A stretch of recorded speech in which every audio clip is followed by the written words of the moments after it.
প্ৰিয় দৰ্শকবৃন্দ আপোনালোক আটাইকে অম্বুবাচী বিশেষ এটি ভিডিঅ'লৈকে স্বাগতম জনাইছোঁ যিহেতু কাইলৈ অৰ্থাৎ 22 জুন তাৰিখে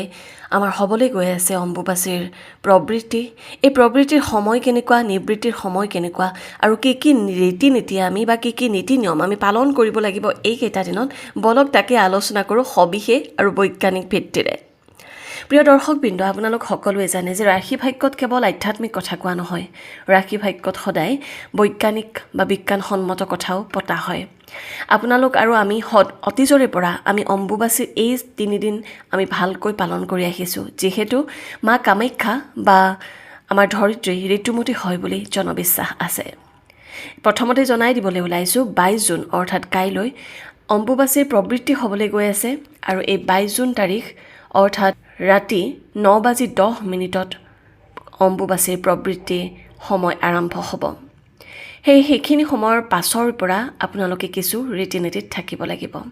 কিছু নীতি নিয়ম পালন কৰিব লাগিব নিজৰ বাবে আৰু নিজৰ আপোনজনৰ বাবে যিহেতু সমাজখনৰ দায়িত্ব আপোনাৰ মোৰ হাততে সেয়েহে কিছু ৰীতি নীতিৰে সমাজখন আগুৱাই লৈ যোৱাটো আপোনাৰ মোৰ কৰ্তব্য অৱশ্যে অন্ধবিশ্বাসৰ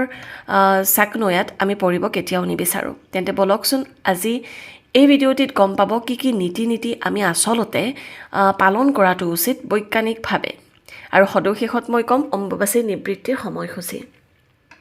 প্ৰিয় দৰ্শকবৃন্দ এই অম্বুবাচীৰ এই 3টা দিনত বিশ্বাস কৰা হয় মা কামাখ্যা বা ধৰিত্ৰী ঋতুমতী হয় আমি সকলোৱে জানো প্ৰতিগৰাকী মহিলাৰ ঋতুস্ৰাৱৰ সময়খিনি বৰ কষ্টকৰ আৰু সেই কষ্টকৰ সময়খিনিকে আচলতে প্ৰতীক হিচাপে দেখুৱাবলৈকে বা সেই মহিলাৰ ত্যাগ তথা সেই যন্ত্ৰণা যিখিনি সময় পাৰ কৰি তেওঁ আচলতে নিজৰ উৰ্বৰতা নিজৰ মাতৃত্বৰ গৌৰৱ দেখুৱাবলৈ সক্ষম হয় সেই সময়খিনিৰ তাৎপৰ্য প্ৰতিজন নাৰী তথা পুৰুষ প্ৰতিজনেই বুজাটো উচিত সমাজত নাৰীৰ এক যে বিশেষ স্থান আছে সন্তান জন্ম দিয়া যিটো নাৰীৰ শক্তি সেই শক্তি অতুলনীয় প্ৰিয় দৰ্শকবৃন্দ এই সময়খিনিত মা ধৰিত্ৰীও ঋতুমতী হয় অৰ্থাৎ আপুনি যদি লক্ষ্য কৰে আহাৰ মাহৰ এই সময়খিনিত বৰষুণৰ পৰিমাণ অধিক হয় যাৰ বাবে মাটি কোমল হৈ পৰে এই 3 দিন ধৰিত্ৰীৰ ঋতুমতী বুলি কৈ আমি নিজকে আঁতৰত ৰাখিব লাগে যাতে আমি মাটি খণ্ডন নকৰোঁ কোনো ধৰণৰ গছ গছনি ৰোপণ বা কটা সেই দুয়োটা কামেই বাৰু বৰ্জিত বুলি কোৱা হয় এই সময়খিনিত কোনো ধৰণৰ ফল মূল ছিঙিব নাপায় এইখিনি সময়ত ফুল বা এনেকুৱা ধৰণৰ বিভিন্ন ধৰণৰ কাম কৰিব নালাগে কোৰ মাৰিব নালাগে হাল বুব নালাগে বিভিন্ন ধৰণৰ কাম যিটো আচলতে আমাৰ কৃষিৰ লগত জড়িত এই সকলোবোৰ কামৰ পৰা আমি নিজকে আঁতৰত ৰাখিব লাগে এইটো বাৰু নীতি নিয়ম অম্বুবাচীৰ সৈতে জড়িত কিন্তু আমি বৈজ্ঞানিকভাৱে ইয়াৰ অৰ্থ কি পালোঁ অৰ্থ হৈছে আহাৰ মাহৰ এই সময়খিনিত মাটি কোমল হৈ থাকে বছৰৰ প্ৰতিটো দিনেই আমাক আই ধৰিত্ৰীয়ে আমাক ফলে মূলে বিভিন্ন ধৰণৰ আমাৰ সকলো ফালৰ পৰা আমাক সহায় কৰি থাকে কিন্তু আমি এই পৃথিৱী বা আই ধৰিত্ৰীৰ বাবে কৰোঁ কি একোৱেই নকৰোঁ কিন্তু তেওঁক এদিনো ৰেষ্ট নিদিওঁ সেয়ে আমি মানৱ সমাজে অত্যাচাৰ কৰি থাকোঁ আই ধৰিত্ৰীৰ ওপৰত সেয়েহে এইকেইটা দিন আমি অন্ততঃ নিজকে আঁতৰত ডেফিনেটলি ৰাখিব পাৰোঁ পিছৰ কথাটো হৈছে এই সময়খিনিত আপুনি কোনো ধৰণৰ মাংগলিক কাৰ্য কৰিব নালাগে গোসাঁই ঘৰত যাব নালাগে মন্দিৰবোৰত পূজা পাতাল কৰিব নালাগে এই সকলোবোৰৰ পৰা নিজকে আঁতৰত ৰাখিব লাগে অৰ্থাৎ এই পবিত্ৰ সময়খিনিয়ে সেই যিসকল পুৰোহিত বা ভগৱানক চোৱা চিতা কৰি পূজা পাতালৰ লগত জড়িত থকা মানুহখিনিও অকণমান ৰেষ্ট পায়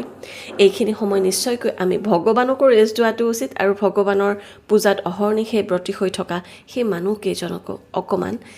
এটা ৰেষ্ট দিয়াটো প্ৰয়োজন প্ৰিয় দৰ্শকবৃন্দ আপোনালোক সকলোৱে হয়তো অম্বুবাচীৰ এইকেইটা দিন ধুনীয়াকৈ ৰীতি নীতি পালন কৰি সদশেষত কাপোৰ কানি ধুই গোটেই ঘৰখন খুব ধুনীয়াকৈ শুদ্ধ কৰি লয় তাৰে অৱশ্যে খুব ধুনীয়া এটা নিয়ম আছিলে অতীজতে মানুহে সদায় এনেকৈ কাপোৰ ধোৱা নাছিলে অভাৱৰ কাৰণেই হওক বা নলেজৰ অভাৱতে হওক বা জ্ঞানৰ অভাৱতে হওক কিন্তু অতীজত বহুত মানুহে নিৰ্দিষ্ট এটা দিন যেনেকৈ বিহু পূজা নতুবা অম্বুবাচী এইকেইটা দিনত সকলোবোৰ সামগ্ৰী আকৌ এবাৰ সাজি কাচি ধুনীয়াকৈ ওলাই লয় ধুনীয়াকৈ চাফ চিকুণাই নিজৰ ঘৰখন পৰিষ্কাৰ কৰি ৰাখে আৰু সেইটো আচলতে আগৰ দিনৰ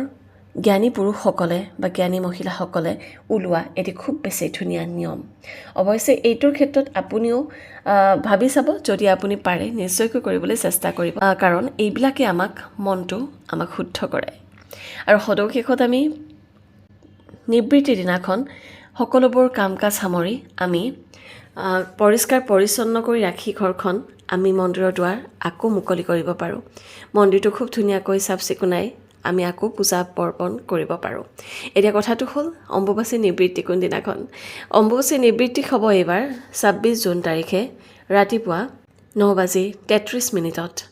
আৰু এই সময়খিনিৰ পাছৰে পৰা আপুনি ধুনীয়াকৈ চাফ চিকুণাই সকলোবোৰ কাম কাজ কৰি ভগৱানক পূজা অৰ্চনা কৰিব পাৰিব। প্ৰিয় দৰ্শকবৃন্দ, এয়াই আছিলে অম্বুবাচীৰ লগত জড়িত খুব কেইটামান ধুনীয়া কথা, যিকেইটা নীতি নিয়মো পালন কৰাটো উচিত আৰু আমি আধুনিক সমাজৰ মানুহখিনিয়েও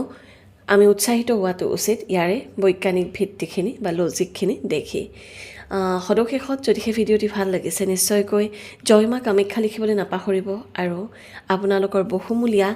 লাইক এটা দিব আৰু চেনেলটো ছাবস্ক্ৰাইব কৰিবলৈ নাপাহৰিব। ধন্যবাদ।